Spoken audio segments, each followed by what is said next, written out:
How's it going, everybody? My name's Dave Whipple and you're watching Whip's Cheap Guitars.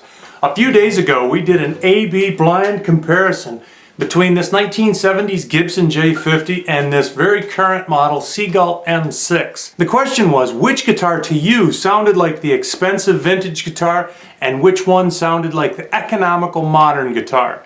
First, let me show you which guitar was which, and then I'm going to show you the results of all the voting. How many people thought the Seagull was the Gibson, how many people thought the Gibson was the Gibson, and how many people were actually correct. Stay tuned.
As of yesterday, when I recorded this video, there were 39 people that had voted which guitar they thought was which.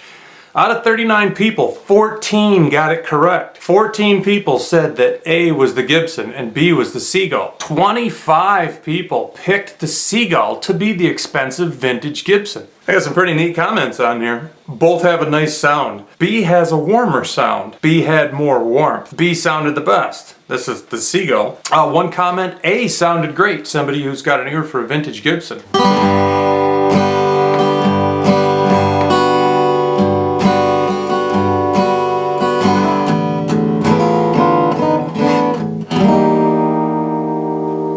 I had another comment, B all the way, so I assume that means B was thought to be the expensive guitar.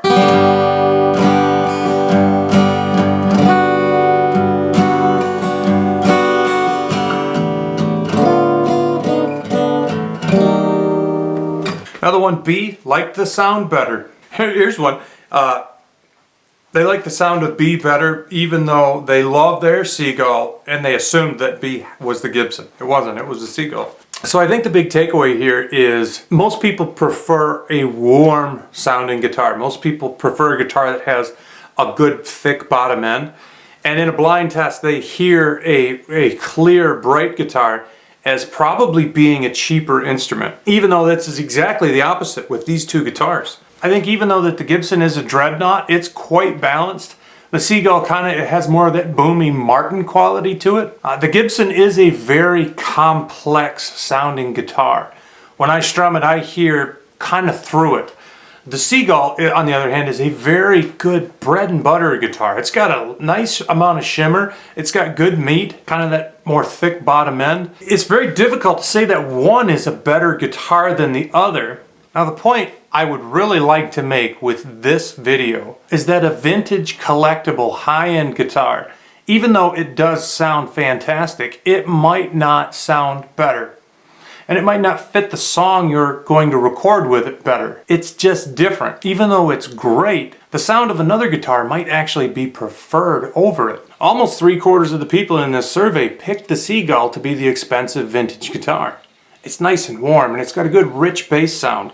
That seems to really matter a lot. Even though a guitar might be a value guitar, it might be the right tool for the job.